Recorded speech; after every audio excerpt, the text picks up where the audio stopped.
Hello friends and welcome to my channel if you're new, or welcome back if you are back. If you are new, hi, my name's Rabbit and my pronouns are they, them, and either way, thank you so much for clicking on my video today. So today's video, I am super excited but also super nervous about it. I have a feeling it's gonna be a two-parter because I have a huge discussion to get through and also a big old lookbook that I filmed, but I don't want to make this like a 2-hour video, so this will probably just be part one, the discussion, and I'll have the lookbook coming out next. But what is this video about? If you guys have been watching my channel for a while, you know that I absolutely love DIY and fashion and punk and goth stuff, but for a long time on my lookbooks and fashion videos, I've been getting comments from my Transmasc and non-binary viewers who dress more androgynously, who are like, cool vid, but like, can you do something a little bit more for us?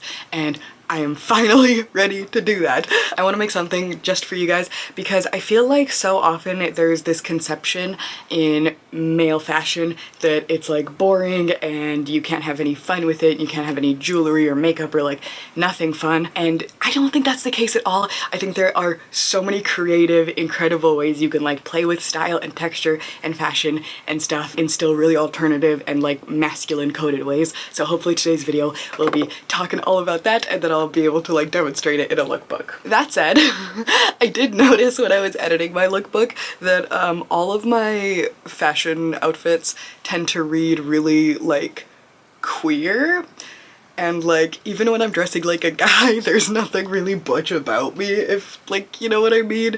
So feel free to tweak things and take things as you know you like or you don't like or whatever. Some of the things that make me feel really gender euphoric in my like mask fashion look is like a tiny little mustache and like open flowy shirts and like that kind of stuff, so I can understand that it doesn't read like super hardcore masculine. That being said, this video will talk about a lot of different ways to make your style more like traditionally mask. Hopefully you can like tweak the lookbook as you please and take these tips as they are helpful and leave the ones that aren't. I wanted to reaffirm that no matter who you are, your gender is valid and style doesn't really have any reflection on it. For me, style is about playing and having fun and like different textures and colors and like basically playing dress up and almost feeling like a character sometimes. So no matter whether you're in like a frilly dress or like a suit, you're still you no matter what. So I wanted to reaffirm that. I was really worried that I wouldn't be able to like pull this whole thing together, but I've been staring at men in public and like looking at their fashion outfits and like trying to understand like what the silhouettes are, like what is like common, what is whatever. I've been looking at like my favorite style inspiration of like really cool and hot like 80s men from like bands and stuff. A lot of my style inspo for men do tend to lean a bit more like femme and androgynous, but I think there's still something there for everyone. And I've also made a table of more classically masculine style icons if after all of these tips and stuff you still want more visual references to go off of. I also raided Cage's closet and yeah, just spent a lot of time looking at pictures of dudes, so I feel like I am ready to tackle this topic. That said, this video is gonna be stupid long, so as usual with these kind of things, I'm gonna have a free graphic that you can download on Coffee. I'm gonna have timestamps below. We're gonna talk about silhouettes. We're gonna talk about styling feminine items in a masculine way, and also items that can like go back and forth between feminine and masculine. We're gonna talk DIYs, jewelry and accessories. We're gonna talk about hair and makeup and that kind of thing. We're also gonna cover some mask archetypes, which will then be the follow-up lookbook demonstrating those archetypes. And yeah, it'll just be like a lot of fun, spooky, alternative vibes for all my androgynous, transmasc, non-binary, and maybe cis men, if there's any of those in my audience. Hi! You guys can watch too. So yeah, hopefully this is helpful for you guys, and let's get on going. Alright, so first let's discuss some like silhouette basics. A lot of masculine coded clothes tend to lean toward boxier and straighter cuts, so playing with structure can help balance out some more femme details in a way that might feel more gender neutral or androgynous. So think like big shouldered or like padded vintage jackets, like hello 80s goth, wide leg pants, layered waistcoats, boxy leather or PVC trench coats, those kind of things that have like really nice big boxy square structures. Stuff like trip pants, vintage style military jackets, old band tees, or even pirate slash dandy slash vampire inspired pieces like poet shirts can feel really expressive but still interesting and fashionable and not boring man clothes. It's all about like mixing textures and shapes in ways that feel intentional and like a little bit chaotic, especially if you're going for the androgynous thing. I'm pretty flat chested luckily, so I don't deal with a lot of dysphoria in the body area, but I did want to cover some tips for de-emphasizing curves if that is something you want to do. So big thing you're going to want to do is de-emphasize the waist. You're going to want to avoid pulling garments in at the natural waist like here and pull them in a little bit lower. Basically, you're going to belt lower on the hips instead of high-waisted. You're going to choose boxier tops or alter them and remove the side darts. I'll talk about that in the DIY section.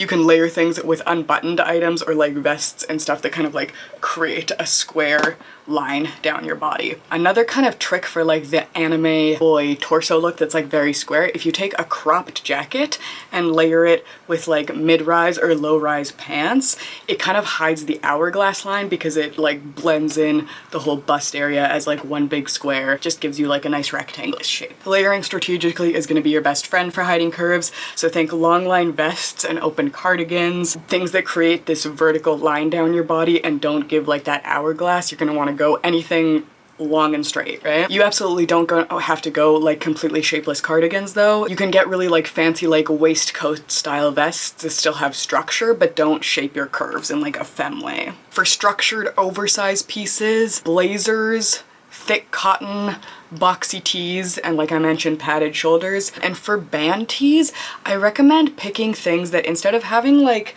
a bust print, having like an all over square print can help like distract from the boob line. I figured this was also probably a good time to bring up a really quick note on binders. So I've made a quick graphic that you can peruse at your own leisure. But some quick notes that I wanted to go over is there's no one size fits all approach to binding. Your comfort and your safety always comes first. Some safety tips in that case: never wear it for longer than 8 hours. Don't use ace bandages or tape that isn't meant for your skin because that can seriously harm you. Get something that fits properly because you can cause yourself serious damage if that is not the case. Taking binding breaks and having soft days where you wear cozy and non-compressive fits is really important. Using a sports bra and layering like a loose shirt over a band tee or under a jacket can be like better for those like softer days, or cutting a thick tank top to layer over like a thin t-shirt to make like almost a binder vest. It's not really for tight binding, but it's more for shape. Ideally, you would want to invest in a quality binder, and ideally from maybe like a trans-owned company like GC2B, but I will have more links and binder resources for people that are more interested in that. But yeah, just wanted to give a quick note on binders. If you want to wear them, please do. You are absolutely valid whether you do or you don't, but just remember that your safety and your comfort is the most important. Now, let's talk about the bottom half. To balance out hips, wide leg, cargo, or straight leg pants can balance out some curvier hips. Basically, you don't want things that hug there in the bum area. You can also add chunky accessories like utility belts or chain wallets to pull focus away from the hips and more onto the accessory. I would also recommend avoiding over tapering, like skinny jeans and tight skirts can accentuate the curve to waist difference, while A-line, straight skirts, and layered pants with longer shirts can help break up those curves. That said, pleated and high-waisted pants can be really fun for like that vintage grandpa look, but if the too high waist is giving you a little bit too much dysphoria, I recommend like tucking in a shirt and then untucking it so it's like layered over in this almost baggy way, and that can kind of like still give the high-waisted vintage grandpa look while not giving you the super curvy hourglass look. Drop crotch and low-rise pants can help give more of a boyish shape and like lengthen your torso visually. And for shoes, I recommend chunky styles, platforms, boots with low or no heel, creepers, chunky sneakers, skate shoes, sandals that are comfortable, whatever's comfy for you, but those are just things that I would recommend. On the bottom note, I figured we should discuss packers really quick. Again, I have made a really quick table. Packers can be so fun. They can be about gender play, performance, personal comfort, or just general euphoria. For me, I feel a lot of gender euphoria when I wear like more mask outfits and pack. You know, that's personal, that's not everyone. There's DIY options that I will have in my table, like sock rolls and like soft fabric bundles.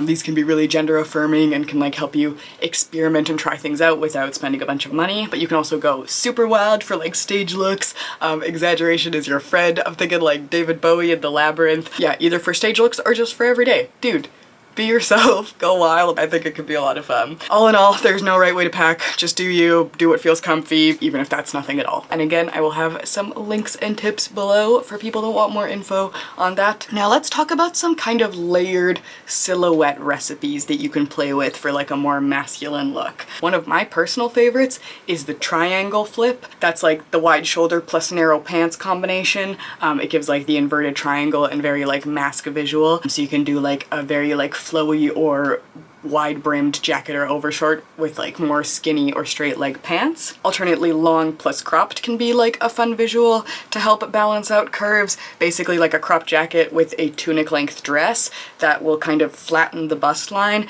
and creates the more long line torso. And in general, the rule of thumb that is helpful for masc looks is box over skinny. So like a boxy top and a fitted bottom can give like a balanced androgynous look, or reversed can give like a punkier feel, like a slim fit top with like big pants is like more of a skater vibe, if you know what I mean. There can be a bunch of silhouette language that's fun to play with, like a soft top and wide pants can give like really relaxed androgynous. A shirt with like rolled up sleeves and your pants tucked into combat boots can give really like masc punk. A big blouse with like a tiny little tie and a jacket can give like goth twink scholar. Like, you know what I mean? There's different silhouettes you can play with and see what works for you and what feels fun and makes sense. It's not about hiding the curves, it's just about reframing the outline. You can also play with color and visual tricks. So some there, darker colors are going to draw the eye away. So any places you want to distract using darker colors, so dark things on the chest or the hips can be helpful. Light or bright colors on outer layers or accessories like big patches and pins can draw the eye there instead of to the body shape. Vertical stripes, I feel like this is a long time tip, but those can like kind of help elongate and square out the body. On the opposite end, you're gonna want to avoid anything kind of like empire waisted or like anything peplum, because those can be really like hourglass shaping and might be more uncomfortable if you're wanting to have a more masc presenting silhouette. Alright, so some styling notes for more masculine vibes. You want to keep things weighted, raw, and angular. Basically, especially for jewelry, you want to look for things that are like a little bit aggressive, a little bit imperfect, chunky chains, big metal pieces, things that like don't really look like they should be jewelry. Worn as jewelry gives like that more masculine vibe. Asymmetry can be really helpful for this. One glove, one earring, one side layered in chains, that kind of helps give more masc than femme with a lot of jewelry. And utility. I feel like when you look at a lot of men's jewelry pieces, or things that can kind of read as jewelry, you're looking at like carabiners, D-rings, buckles, military and hardware components. You can go techwear, apocalyptic, grungy, or butch depending on your styling or like what you want to go with, but things that are like metallic and almost like useful tend to read as more masculine. That being said, sometimes layering kind of weird or thrifted pieces with like broken bits like keys or bones or screws or rosaries or little scraps can create a look that feels very like uncategorizable and also like very you. Now, if you want to go a little more androgynous or like play with the gender binary a little bit, you can layer femme pieces with like more dark or industrial textures like denim, leather, and studs, but like with like a more frilly little dress type thing. Mixing masculine and feminine items really intentionally, like a chunky ring next to like a really delicate cross, or like a lace collar but like with a big spiked choker, can make things feel a little more unclassifiable. Pairing florals or pastels and stuff like that with like beat up boots, dark liner, making things like dirty or distressed, patching it up. Anything kind of more worn in can feel a little bit more masc. So if you're looking at your closet and things are feeling like a little bit too clean and pretty, just making them a little dirty, scuffing them up, that can like give a lot to an outfit to make it feel rougher and more worn in. Some examples of like contrasting silhouettes or like intentionally mixing masc and femme items. I'm thinking like black lace shirts but like under a really loose band tee, a ruffly shirt but with like leather pants and stompy boots, painted nails but they're all like chipped and dark and like messed up, a short skirt but like the boxers are peeking out and it's like layered with fishnets and like giant stompy combat boots. Any kind of these things where you're like very intentionally mixing the masc and femme coded elements can feel fun and more androgynous and just interesting to play with. That said, I think it's really important to treat like these gendered pieces as neutral tools, because clothing is just fabric, and though we like put so much idea and identity on it. At the end of the day, it is textile. You can reclaim any piece as just a fabric shape. So you can look at your pink dress and say, it's not a pink dress, it's like a layering robe. This lace camisole, it's like a punk undershirt. You know what I mean? Your style is your intention. My cis straight dad is always buying women's blouses at the thrift store because he's really into like festival wear, and women's blouses just have more interesting and like flowy designs lots of times. Looking in things that are still marketed as femme, but layering them in your own way and giving your own identity to them can be a really important part of reclaiming the fashion, at least for me. A really helpful tip that I'd recommend for this is thinking of yourself like you're dressing like a character. So like your flowy white blouse, it's like not a lacy femme shirt, it's like a vampire noble going out on his castle on a rainy day. The like loose skirt with like tucked in weathered boots, obviously a pirate lost at sea. It's not like a little girly femme skirt. You know what I mean? Just reframing things can help a lot with that. It gives you permission to play with so much more expression and fun outside of the binary, because honestly, that's what fashion should be about, is just about having fun and playing with things and expressing yourself. I know this is kind of a side tangent, so feel free to skip it, but when I first started understanding what being non-binary meant and that it was like an actual identity that existed out there and that it like applied to me, at first I was like, oh man, like now I have to like look more non-binary and I have to like not wear dresses anymore and like not wear makeup anymore and like not do these things. But in reality, dresses and makeup and these things aren't inherently gendered. We put gendered expectations on them, but at the end of the day, they're just like colors and fabrics and neutral tools. So when I kind of realized that and started giving myself permission to just like the stuff I like, whether other people classify it as feminine or masculine or whatever, it just like freed me up so much space and headache and whatever, because I was like, well, you know what? I like these things, I like those things, I'm still me, and I'm still non-binary whether I'm wearing like a dress or a fake beard, like literally the same amount of non-binary. There's no correct way to be your specific gender. It's like an internal thing that you know yourself best, and whether other people get it or don't, like whatever, as long as you're happy. So I know that's like a stupid side tangent and might not like apply to people who like do deal with a lot of dysphoria and feeling like they need to pass and stuff like that. But for me, I just like started understanding that like, wow, like gender and binaries and these things are like so artificial and so made up. So I'm just gonna like what I like and do what I want to do, because that's all that matters in the end of the day. It's funny because I will say in every video, like, hi, my name is Rabbit, my pronouns are they, them, and I still get loads of comments that are well-meaning and kind and are like, wow, she's so nice, I love her video, and I'm like, thanks for ignoring that. And then I'll also get comments that are like, you can always tell it's a secret man, no matter how much they try, you could just see it. And I'm like, okay, I don't think that's the insult you think it is, but cheers. So, like, no matter what you do, some people aren't gonna get it, and they're not worth your time. You know you, and that's what matters. Okay. I wanted to talk about some items that basically, depending on how you style them or how you wear them or what you pair them with, can really go back and forth with the gender binary.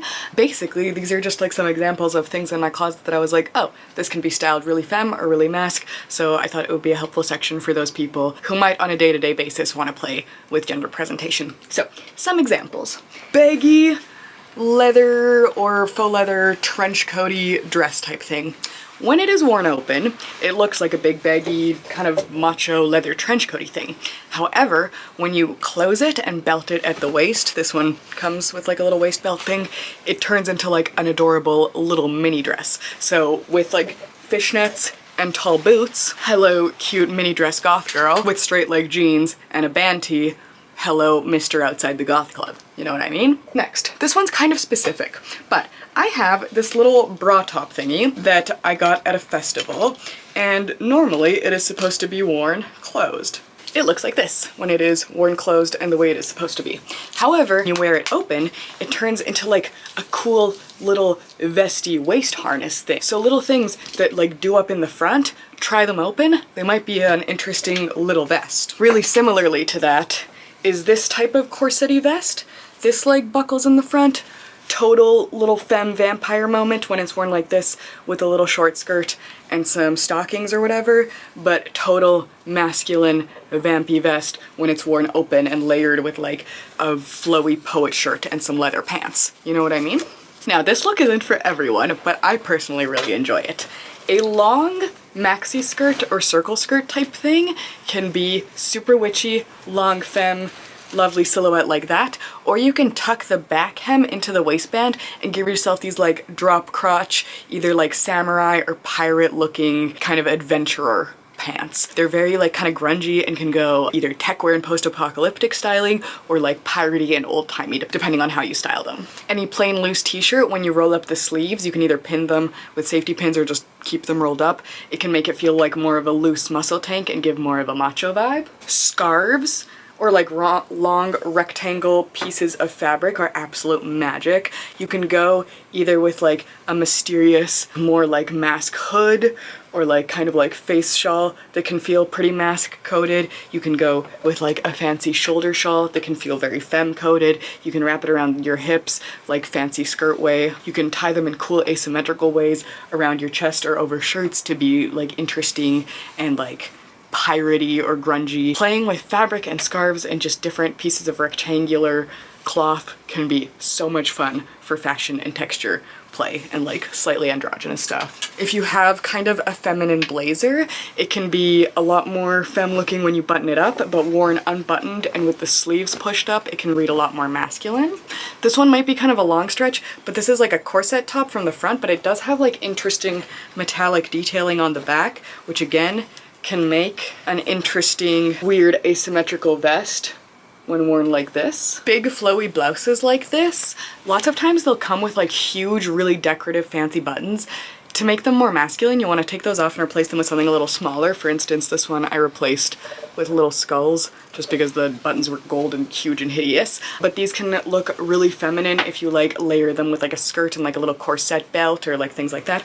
Or they can look really masculine tucked into, again, like leather pants, a cape, any interesting kind of jabot or like vampire sort of style. Long shirts, an absolute best friend. They can be a dress when they're worn like this with like little stockings or fishnets or whatever, or they can be tucked into pants and just turn into like a regular button down, whether worn open or closed, up to your preference. Cardigans, this one's probably a bad example because it's sparkly, so pretend it's not sparkly, but when you button like just the top, it can give a more like gentleman, like Victorian gentleman waistcoat vibe, especially if you add like a fancy brooch or something like that, versus wearing it open over a dress or something gives very much more like femme cottagecore witchy energy. For spiked leathery chokers like this, when they're worn really tight on the neck, they tend to read a little bit more feminine, but when they're worn more loose, they feel a lot more chunky and can feel a little bit more mask. And the plaid shirt, a beloved grunge classic. You can wear it either like all the way buttoned up for like smart lumberjack vibe. You can wear it unbuttoned for like cool skater dude vibe. You can wear it like half buttoned at the waist for like cute little femme silhouette. Sleeves rolled up can like make your shoulders look a little bit bigger. Around the waist it can be like an interesting skirt. Whatever you want, the plaid flannel is so versatile. I love it. So those are some ideas and options from my closet. This is one of my favorite topics, is things you can modify and alter without permanently changing them. But speaking of changing your clothes, the next section is going to be all about DIY fixes and DIY projects that you can do to make your wardrobe feel a little bit more mask or androgynous. Without further ado, let's get on to that part. And now let's talk about some DIYs that you can do to make your wardrobe feel a little bit more masculine or androgynous. First, some micro adjustments. Tucking in a shirt, especially just at the front, can give a lot of structure and a more rectangular silhouette. Rolling up the sleeves, pinning them, that can give a lot more like kind of muscle tank silhouette. Cuffing a sleeve or rolling it up just down here can also kind of bulk up the upper arm. Tucking pants into boots or cuffing pants can also make outfits feel like you've done just like a little bit extra to them. Layering with DIY vests, DIY jackets, cardigans, blazers, what have you, that can give you like almost a layer of armor feeling and help, especially like more femme base layers, feel more masculine. Belts, sashes, chest harnesses, whether you like are wearing a belt across the chest or a fanny pack across the chest, these can give interesting lines and angles and balance curves or just give accent lines. In general, for mask DIYs, I have a whole video that discusses like how to do specific DIY, so I will link that below if it's of interest to you. But in general, things that you might want to add are metal bits like grommets, safety pins, black and white or muted tone patches and stencils, metal studs, metal chains or buttons. You can dye pastel or floral fabric dark or black for a spooky edge. Distressing and patching can make things feel a lot more masculine. Making custom back patches either from t-shirts or like fully custom with like a fabric marker or stencil paint or whatever it is that you want to do. And in general, picking muted, dark, and faded colors over like super bright and pastels, unless you're going for like a scene or rave or like really intentionally bright look. Generally the darker stuff reads more mask. For things that you might want to remove, if you have clothes that have like bows or lace trims or any kind of like delicate, more elegant, fancy embellishments that feel a little dainty, you can usually rip those off or take them pretty easily, and then you can always either replace them with like studs and grommets and stuff or just leave it as is. Shortening sleeves can make things feel more mask, and cropping or slitting garments just with like fabric scissors can break up like overly pretty shapes and make things feel more like asymmetrical and jagged. If you find items that have like pearl or glitter buttons, you can switch those out with like matte black buttons, vintage style military ones, mismatched hardware if you want to go for like a more punk look. You can replace ribbons, lace or bows with safety pins, chains, bias tape in dark colors or even like plaid. For kind of more tailoring stuff, removing bust darts can be really helpful and important. So when you get like kind of more feminine shirts like this, they tend to have this structure, this like seam in this area that is supposed to give that more hourglass shape, but usually it's a seam that can be pretty easily undone. So usually you can look into the shirt, see that like this is the fabric, and then go in there with a seam ripper, unpick it, flatten it out, and then it gives you like a much boxier fit. This generally works better on more structured fabric over more like loose flowy things, but generally the loose flowy things don't have the bust darts. It's the more structured cotton fits that tend to have those. I'm not going to do that to this shirt because I'm saving it for a different DIY, but bust darts can be very easily removable. You can do this on shirts, you can do it on dresses, any kind of fitted tops, but it's best on cotton, linen, and poly blends. To boxify the shape of clothes and make them feel more rectangular, you can crop and hem, so cutting a blouse at the waist and either giving it a raw hem or sewing in an elastic so it has like a more boxy crop fit, or you can just tuck it in for the boxy crop fit. Adding side panels, that's a way to make things more baggy and loose. So basically you're going to want to cut up the side of the shirt and add a layer of fabric into that. I would recommend using like black or plaid for kind of punk vibes, and this works for giving things a more like androgynous Frankenstein together look. And for tunic length, tops or dresses, splitting the hem up the sides can allow more movement and give it less of like a flowy feminine feel, and adding shoulder pad inserts into blazers or jackets that you have can help things feel more boxy. If you have a dress that you like but you'd like to convert into a more masculine piece, you could either crop it and wear it as a shirt. You could always cut off the sleeves to make it more of like a muscle top. You can cut off the collar if the collar is like really fancy and pretty and make it more of like a grungy punk distressed thing. You can even cut it like down open in the front and wear it as like a fancy duster jacket. That can work really well for some more like fancy, more elegant mask silhouettes. So those are some kind of DIY ideas for making your clothes that you might already have feel a little bit more mask, but I'll link my other DIY video below that will hopefully give you more ideas to change your closet as much as your heart desires. Alright, now let's talk about like jewelry and accessories. I know a lot of people hear jewelry and they're like, I cannot experiment with that. That is like only for ladies, and if I wear it, it will read as really femme. However, there is a lot of kind of more masculine coded jewelry, so let's talk about what that might look like. When you look at men's jewelry, it tends to be metal and leather. It tends to be a lot chunkier and denser than a lot of women's jewelry, but stuff like scarves, gloves, arm warmers, belts worn weirdly, vests and harnesses in weird layers, these can all help break up looks and kind of distract from gendered assumptions. It can almost make it feel like you're costuming a character who doesn't really care what gender or century they're from. So some neck accessories that tend to lean more mask, leather or faux leather collars, generally like wider and chunkier or layered with like rings or spikes or chains. Like I said, if you wear them a little little looser. That tends to make the neck feel a little less dainty and femme. Metal chain necklaces, especially like big repurposed hardware metal ones. Rosaries or like any religious icon stuff, that can be really good if you subvert it with some darker gothic imagery. Dog tags, that can be like a very cryptic or poetic or punk kind of mask piece of jewelry. Lock and key necklaces, ribbon ties or bolo ties for the Victorian gentleman or the kind of cowboy guys. I definitely recommend repurposing actual hardware and actual like random junk that you find around, whether thrifted or just like on the street and stuff, because that makes the coolest jewelry and is just the most fun. For earrings and ear stuff, safety pins, single statement hoops with like a bone or a tooth or like a cross or a fang or a dagger, stuff like that. Ear cuffs, whether you like wire wrap or like have a claw type design. These kind of things that don't require actual piercings can be a lot of fun. For hands and wrists, I'm thinking chunky rings, especially ones with like animal heads, any kind of gothic motifs like coffins, bats, pentagrams, weapons, emblems, those kind of armor rings that kind of look like bones or whatever that can go over your finger and be like a cool claw, or even just like those spike claw things that you can wear on your hand. Those can be fun. Cuff bracelets are things with like wide leather bands. You can get them plain, you can engrave them, you can spike them, paint them, add whatever you like. Studded wristbands or like little gauntlet glove things. Mismatched gloves. You can go fishnet, you can go lace, fingerless leather, whatever you want to do. I'm not really a hat wearer, but I was thinking about men's hats and styles that are kind of seen in there. So for like kind of more skater, like punk vibes, you can go with like a beanie or like kind of those skater ball cap kind of things. Even add some patches or some safety pins if you want to make it extra alternative or distress it. If you want to go like dark academia or kind of grandpa energy, a little like newsboy cap or like those little vintagey men's hats can be a lot of fun. Wide brim hats, they can be either vampiric or western or witchy, kind of gender, but like in all the right ways, if you know what I mean. If you're into like the leather daddy look, those like leather daddy hats, that could be like a fun kind of either industrial goth or like kind of fetish coded fun thing to play with. If you're more into like the steampunk kind of elegant gentleman, top hats,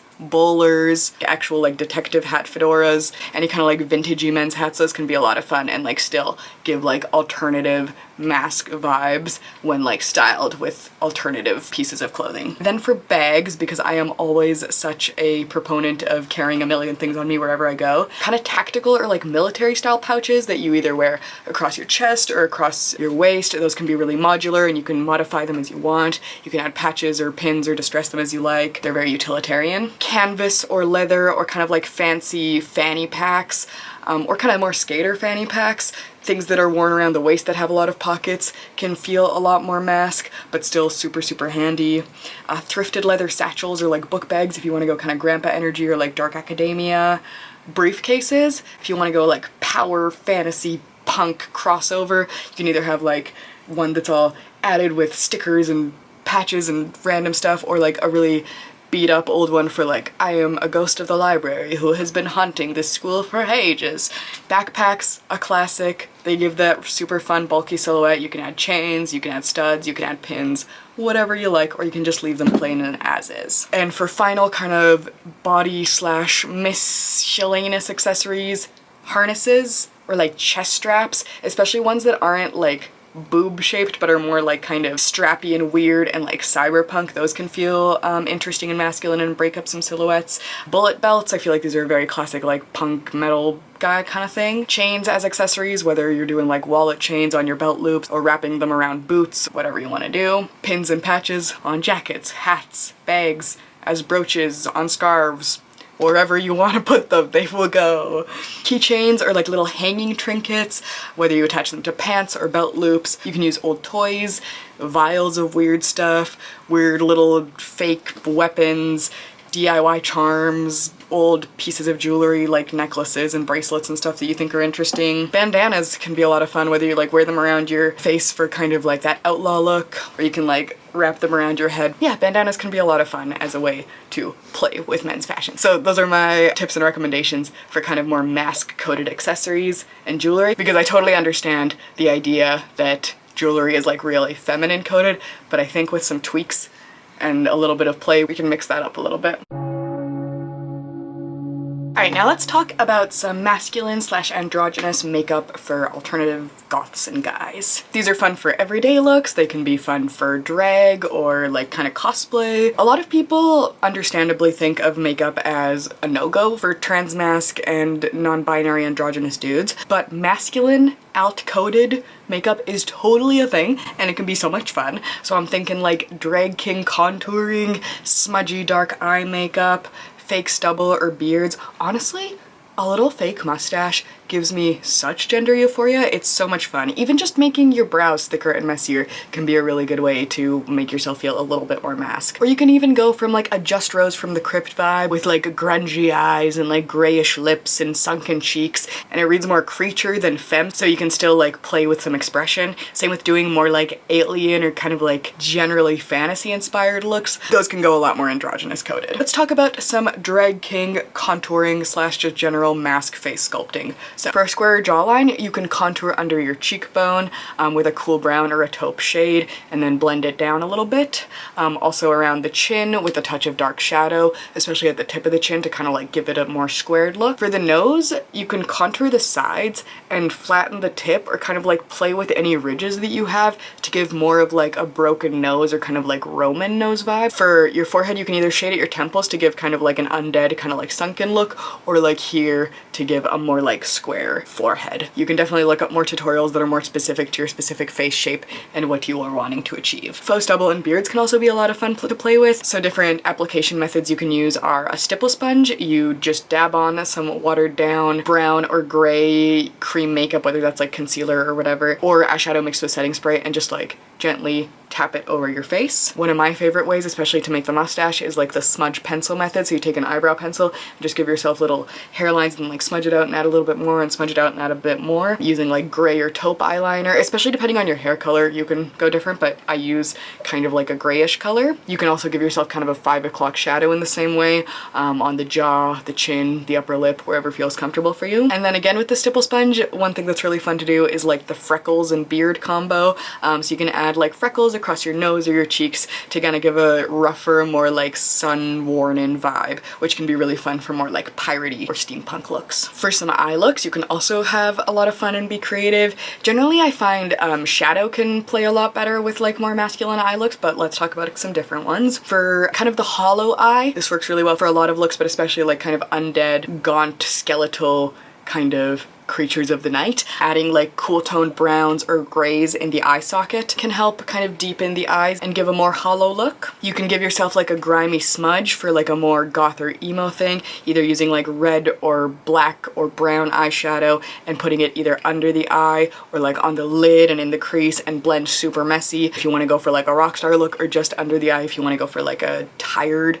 look. I'd also recommend skipping mascara, keeping it really rough. You can go for like a bloodshot eye if you want to go for like a hunted and vampiric look, using red shadow or eyeliner like either in the inner eye or like just under it. It looks intense, but very mask in my opinion. And if you want to go for more kind of post-apocalyptic things, you can play with a lot of like slashes and angles and stuff, whether that's like little nose slashes or eye slashes or like under eye lines, things like that are a bit asymmetrical and angular and like odd, can still be fun makeup things to play with without reading super femme. Now for eyebrows, generally you're gonna want to brush them upwards to give the bushiest thing possible. If you're filling them in, you want to just fill in the bottom, because when you fill in both the bottom and the top, it can give like a very like clean plucked vibe, but if you just fill in the bottom, it goes more bushy. For lips, if you have very full lips that you want to make look a little bit thinner, you can use a taupe contour to darken the edge of the top lip to make it look a little bit thinner. You could also use like a brown chapstick,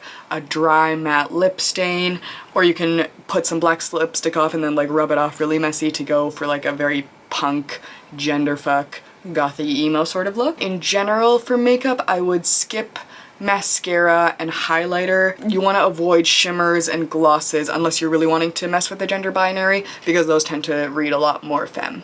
Okay, so I know I showed some B-roll and kind of like talked through some stuff, but I figured I would also include just like a super quick example of how I do my like mask makeup, just in case you want a little more detail, but feel free to skip this if you already have your own methods or you're not interested or whatever.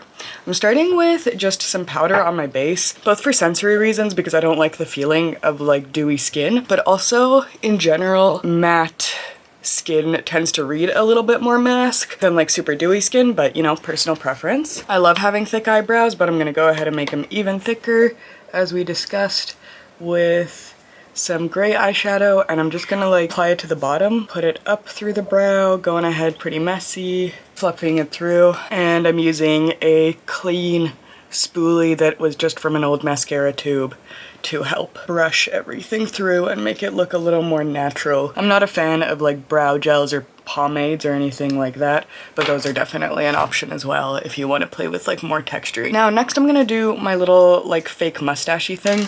So I'm just gonna take an eyebrow pencil and draw in some little hairs. And it doesn't have to be perfect. I usually kind of like slant them to the side, and I try to start like at my nostril, because when you look, I mean, everyone's facial hair is different obviously, but a lot of people's facial hair, like they have like nose hair and then it kind of like goes into here, and then like this part is usually kind of patchy, and like around here is patchy on a lot of dudes. So like you can kind of look at natural facial hair patterns and see what makes sense for your face, what you like the look of, you know, whatever. I am not a fan of like any physical hair texture. Like I wouldn't be interested in like gluing on any kind of mustaches, but that could be definitely a option if you wanted to go for like a super realistic thing. But I'm just going ahead and adding it and then smudging it out with like the little spoolie that comes on the back of this. I'll talk about some tips at the end of this for like natural facial hair and like making that stand out more.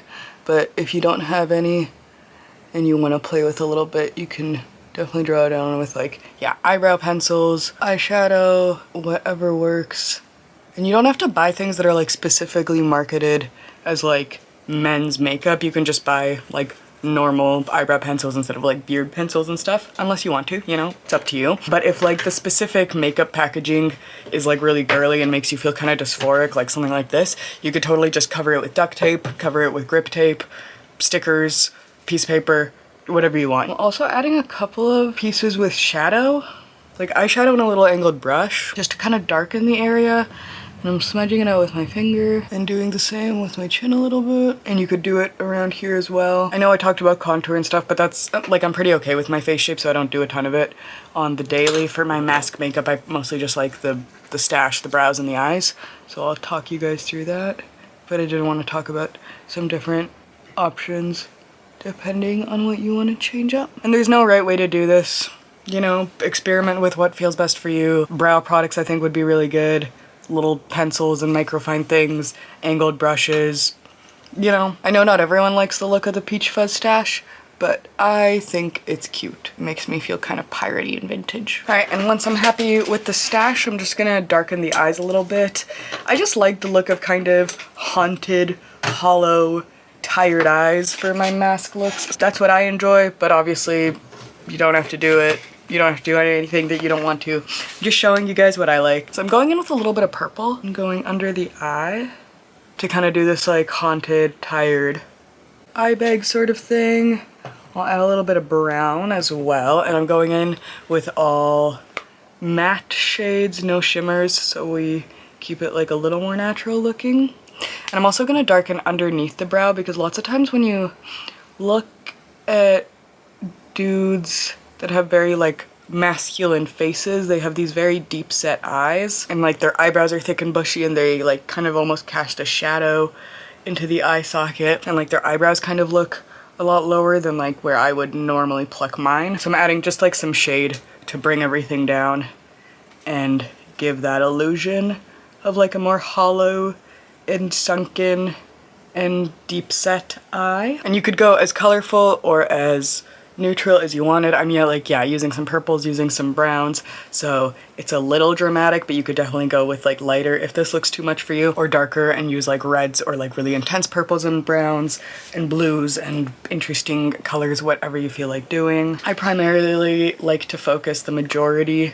of the color under the eye as opposed to on top, but that's personal preference. And then I don't do any eyeliner, any mascara, anything like that. And it's just about being messy, applying it rough. You can almost like contour the nose a little bit when we're doing the brows up here, or like kind of deepening the eye socket up here. And then it's just about blending everything out. My eyebrows look kind of too clean still. I'm gonna try to brush them out some more. And then one of my personal things is I feel like my lips look kind of like red for my personal comfort when I'm doing mask looks, so I like to make them a little bit paler with concealer. I know this is kind of drastic, so I try to thin it out and put it over lip balm, but it just kind of helps draw attention away from the lips and make them blend into the face a little more. I'm just adding a tiny bit, and ideally I should have probably done this before the mustache, but didn't realize that I wanted to do this step until I was looking at the camera. Sometimes things look different in person than they do on camera, you know what I mean? So we're not going for like full skin tone, but just kind of like not as prominent is kind of my goal with this. I feel like it's a little too neutral in the eye zone, so I'm gonna go a little bit darker. So that's kind of what we're looking at for the end result of like mask makeup every day sort of thing.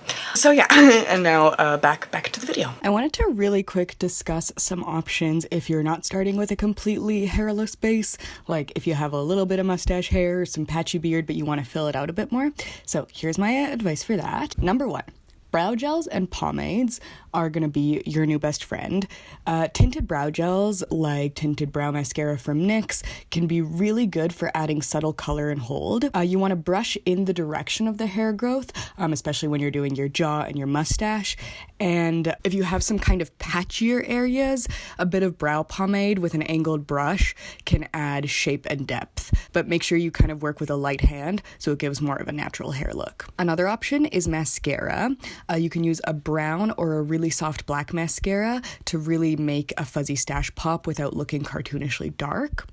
I would recommend though using a clean mascara spoolie to brush it through afterwards just to avoid any clumps and just to help blend it in. And again, this works on sideburns and jaw fuzz as well. Another option, you can use a little bit of eyeshadow around the jawline. Again, you're going to want to go in with a light hand. This is really good for like kind of defining edges, giving the illusion of more density, but I would recommend blending really well edges especially so it looks more like shadow and not like makeup. There's also some brands out there that make beard pencils like the Men Pen, but you can honestly just get a brow pencil and it'll do like the same thing. A microfine brow pencil will be able to draw individual hairs in, and like a Men Pen is like $19 and like specially marketed towards men, but like a microfine brow pencil from like Essence is like $3. So don't get ripped off, but do what you want. If really girly packaging feels dysphoric, you can cover it up with tape, like electrical tape or duct tape. But yeah, the beard pencil and the brow pens are really good for defining thin stashes. You can also use a clear brow gel or a beard wax to brush everything in place and like make it look nice and neat and kind of enhance the texture a little bit. And make sure you get your neck as well when you're doing like little 5 o'clock shadow type things, because when you look at men that haven't shaved, it's like not just the hair doesn't stop at their beard. Usually it like kind of travels down the neck and down the chin a little bit. Some other like kind of final bonus tips, I would recommend using some blotting paper or matte powder to mattify the skin around the facial hair. If you're dealing with patchiness, honestly, asymmetry can look really natural and really masculine, so don't be worried about that. There's loads of dudes that have patchy facial hair, but it still looks cool. And then for tones, you can totally go like fantasy colors, especially if you have like really bright, colorful dyed hair. But if you want it to look natural, try matching it either to your brows or to your natural roots.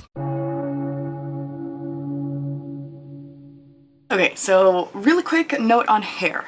Unfortunately, hair plays such a big part in how we get gendered, which is super annoying, but I get it. I freaking love my undercut because of how versatile it is, but if you're not into cutting your hair or doing anything drastic, you can still play with a lot of styling, even if you have long hair.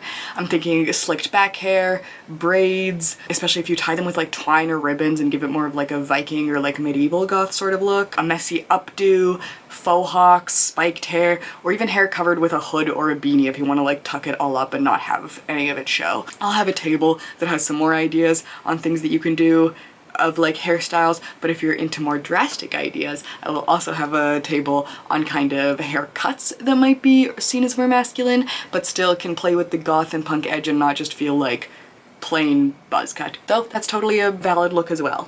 So some examples are like what I have, which is like the curly undercut, super versatile because you can wear it down, you can wear it up, faux hawk, slick it back. You can do like a shag cut if you want to do like more of a skatery emo thing. Asymmetrical cut for like a cyberpunk or goth alien sort of moment. The flat top high fade, very, very classy, or like vintage punk or like new wave mod, can be like styled very differently depending on the clothes you're wearing. A mohawk or a faux hawk, classic punk look. There's so many different styles, so I'll have a little table for you to peruse at your own leisure if you are interested in that.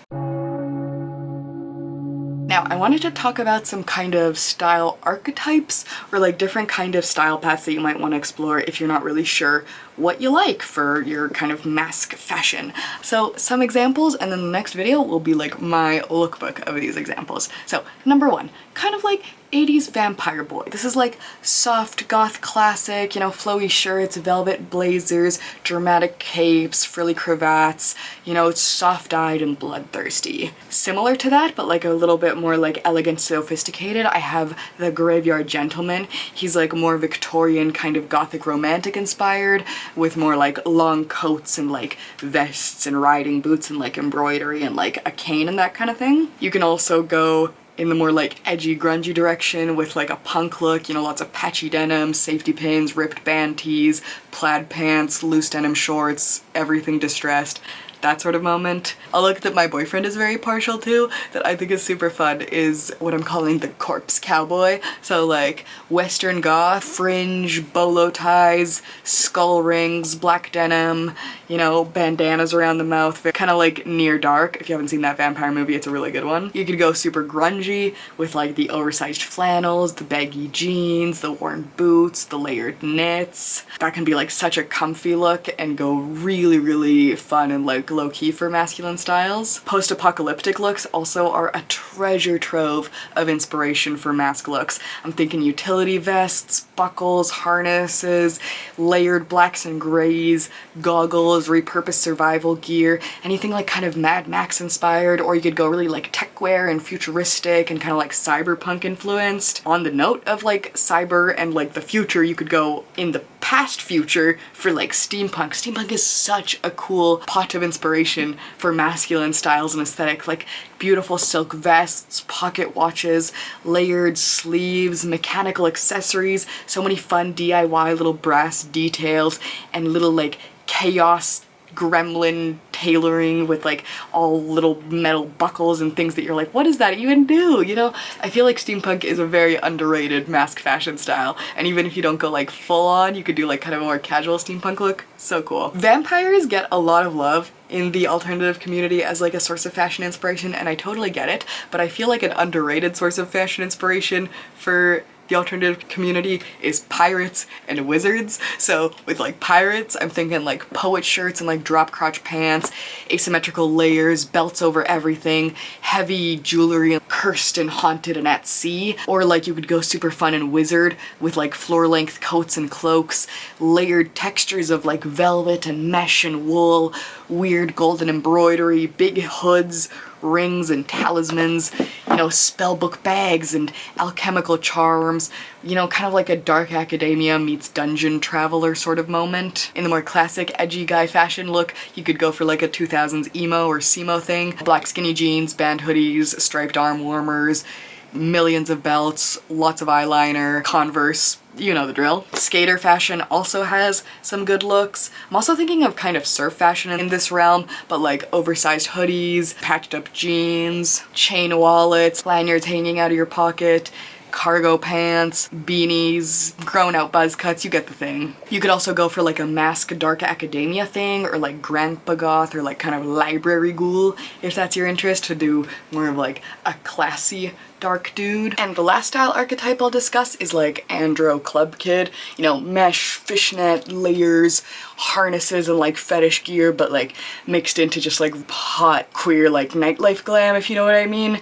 Like the glam makeup without the feminine lean. So if you're really into kind of like experimental and like really fun wild looks, that can be a super interesting source of inspiration.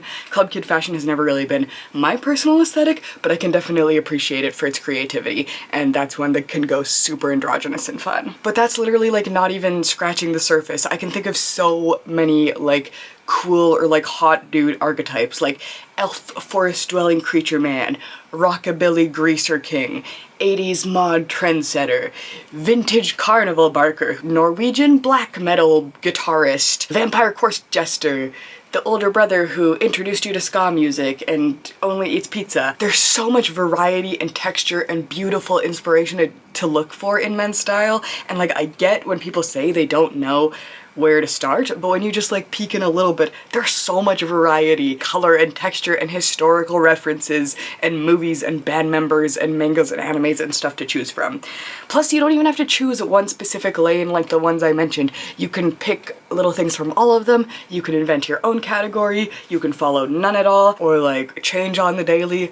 Literally, this is just kind of a little stepping stone to get you started. The videos I make are never intended to be prescriptive, but rather descriptive, and that's how I feel about gender and fashion and identity. The important thing is always to just use the things that work for you, ditch the rest, and ignore it if it doesn't make sense, you know what I mean?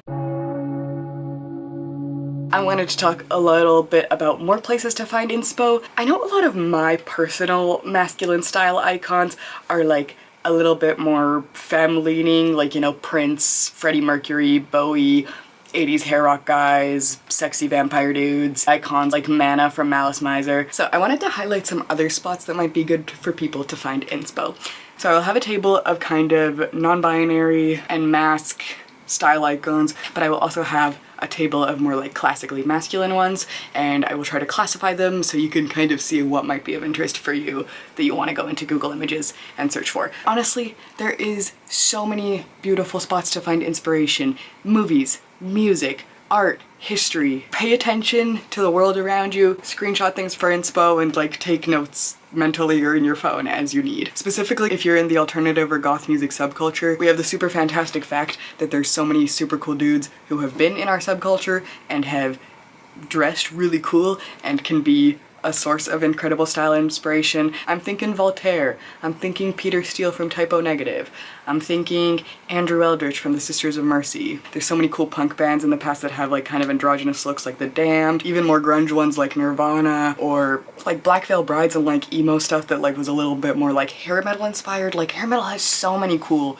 interesting, genderfucky style icons that you can look at for inspiration. Whatever your favorite band is, if you don't know what they dress like, you can like look it up and be like, whoa, super interesting inspiration. Or maybe you don't like it at all and you want to go in a different direction. That's cool too. Whatever makes sense for you. Now, I unfortunately don't have a lot of recommendation for like Instagram or TikTok creators because I don't really super use those platforms. However, on YouTube, some creators that I like that I will link below that are masc or non-binary or kind of more gender fluid in their style that you might be interested in checking out. Reptile DIY, Jacob Junkrat, Skate Orgy 69, sorry I don't know how to pronounce that one. Mandible Bone, I feel like he just started making content again, which I'm super stoked on. Dead Chupacabra has some really good stuff, and Layer Voltaire, both for like fashion inspo and DIY inspo. Another absolutely incredible source of fashion inspiration, especially for more like androgynous and like really intense stage looks, is Visual Kei. This was something I was so into when I was like 14, 15, and is still such a style of inspiration, so that can be fun to look at. Old school goth bands, oh my god, incredible styles and lots of times playing with gender binaries and things that like kind of blurred the lines. One of my absolute favorite spots to look for men's fashion inspiration is in fiction. Movies. Specifically villains in movies and anime or manga or comic books or even book descriptions.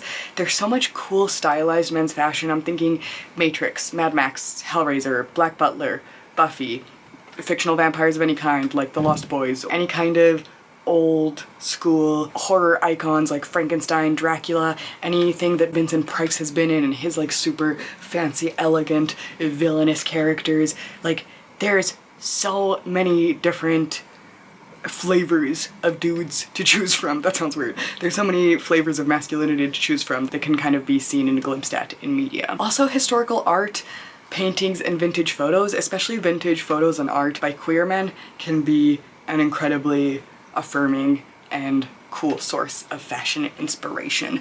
I love Tumblr for this reason. Every time I see art on there or like photography by queer dudes, I'm like, love it. Very cool. And that's just scratching the surface. Honestly, if you guys have favorite Masc style icons or creators that you love, I would love to hear about them. I would love for you to shout them out. Please talk about them in the comments. Everyone wants to hear about your favorite people. So yes, this is a positive space for that. Closing thoughts. I wanted to first thank you so much for sitting through this whole video with me and kind of lastly talk a little bit about mindset, which can often be the hardest part.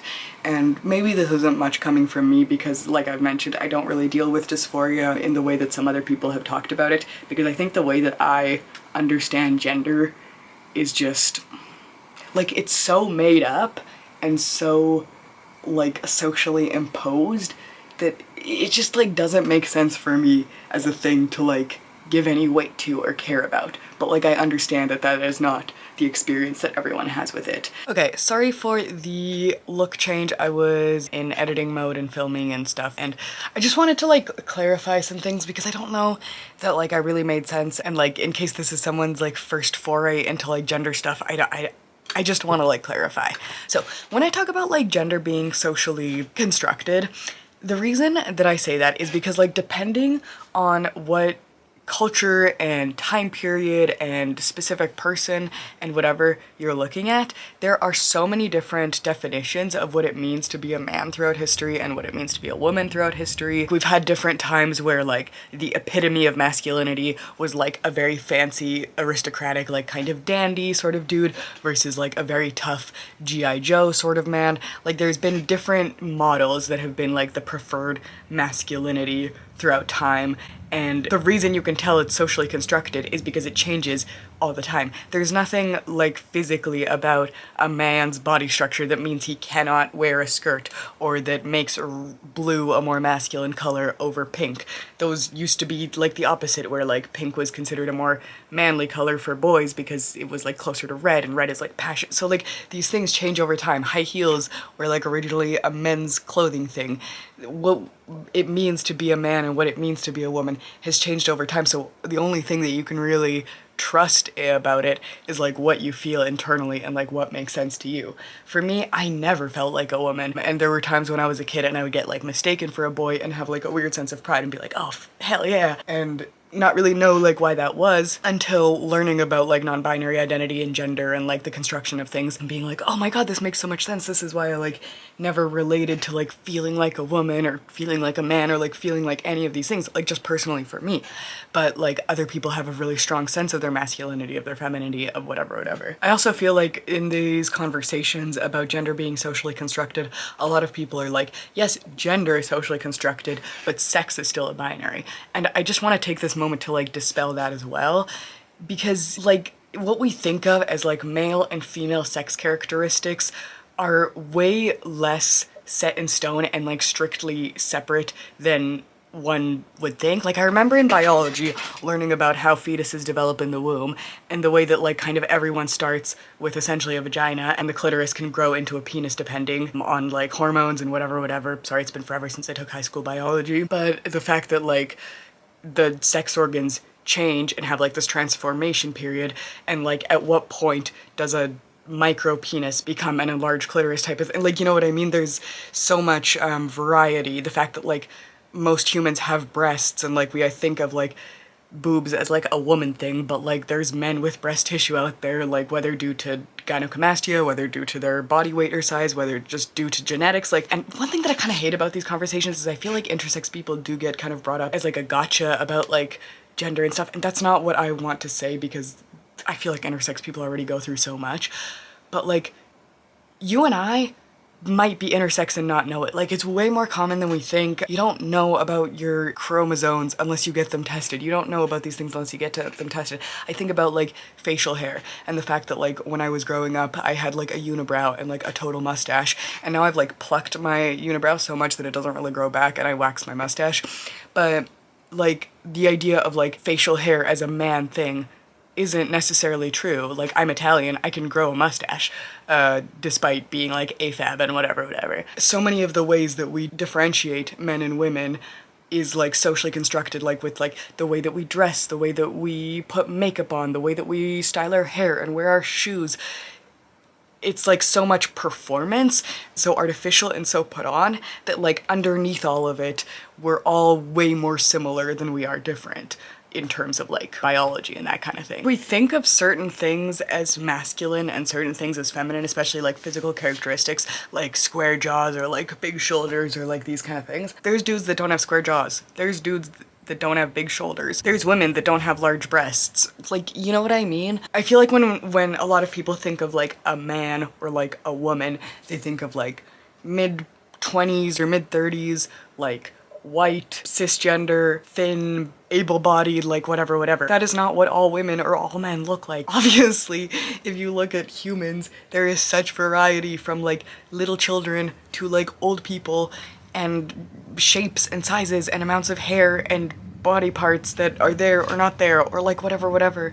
And it's not even about necessarily people having like intersex traits. Like, lots of cisgender people don't fit into the really strict binary categories of gender that we like set up. That's why stuff like breast enhancement surgery exists, and why pills for making your dong bigger are a thing. Like, cis people deal with gender dysphoria as well, just we don't call it that for whatever reason. So I do want to say, if you're like a trans man out there and you're like, I don't look like enough of a man, I promise there's a cis man out there that looks like you. Not that he's any more valid than you, but like, you don't have to look like a G.I. Joe to like look like a man, is my point. I'm sure people know that, and I'm sure I'm preaching to the choir and beating a dead horse, but this topic is just very important to me, and I've never really like discussed it in depth on my channel, and I always figured that like no one wanted to hear about it, but here's my time to rant, and you can obviously have skipped it if you wanted to. So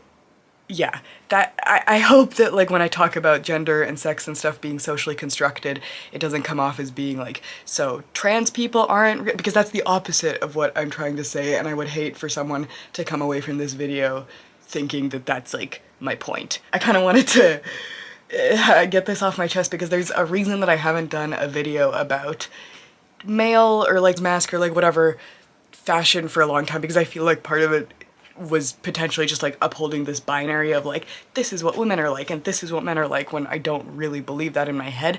But I also understand that like the way we get classified in the world means that we get viewed in a specific way, and I can understand wanting to be seen as a man by other people, wanting to be seen as a woman by other people, wanting to be validated in your gender by other people, even if like that's not one of my goals. I get that it could be someone else's, and considering like the amount of comments that I get about like, can you do more like dude fashion, that's why I wanted to put this out there. But I've been like scared of doing something like this because I don't want to like uphold this idea of like, I dress super girly, because people tell me that all the time, that they're like, oh, but you're so femme, you're so girly, you're so whatever. And I'm like, I don't think I am. Like, I like the things I like, and some of them tend to be classified and like socially categorized as feminine. But I don't know, that's not my fault, that's just what it is. I feel like this video is gonna get some annoying comments on it. I wanted to share my 2 cents on that. Okay. It can be freaking exhausting to try to win at androgyny all the time or make people see you the way you are. But honestly, personally for me, when I stopped chasing that idea of looking non-binary, whatever that means, because it doesn't mean anything, and just started letting myself dress like myself, whether that was a haunted doll or a pirate or a vampire or a raccoon, I just felt way better. I still get misgendered all the time, but at least I like what I'm wearing when I'm doing it, and I feel comfortable in my clothes, you know what I mean? Alternative fashion has always been about gender nonconformity and rejecting norms and breaking rules, so this is like one of the most beautiful and fantastic and rich landscapes to be able to play with the gender effery and just fun of expression and different norms and breaking the binaries, you know what I mean? Some people are gonna be weird sometimes and some people aren't gonna get you, but I promise the people that matter will, and even if they don't say it, the right people will see you. But the main thing that matters at the end of the day is that you're comfortable in yourself and that you know in yourself that you're valid and that you are who you are. I want to reiterate that you deserve to have fun with fashion and you're not alone in feeling stuck between wanting to express yourself and not wanting to get shoved in the wrong box because of it. I know this is like such a struggle for my non-binary viewers who want to appear more androgynous and my transmasculine viewers, and it sucks to be in that box and I am so sorry. So please share your struggles in the comments, share your tips. If you just want to rant about things, tell me about your favorite looks, your favorite creators, whatever you want to do, the space is for you to talk to each other and hopefully have support there. Because like I said, I don't think I conceptualize this thing in a way that a lot of binary trans people conceptualize these things, so some of my ways of phrasing or thinking about things isn't going to make sense for everyone. Trans men are men, trans women are women, non-binary people are valid. I love you for who you are. There's no wrong way to be spooky, and I hope that you can feel free to express yourself in whatever fashion you feel, breaking all the norms and just having fun, because that's what really matters. So, that being said, I hope this wasn't too preachy. I hope this was actually helpful. Like I mentioned, I will have like my little table summaries and stuff in the description for you to download if you are interested. Thank you again for watching. Please, please, please comment your thoughts. Tell me what you think. Feel free to correct me if I messed up on stuff. I would love to know. And that's all I got for now. Alright, thanks again for watching. Bye.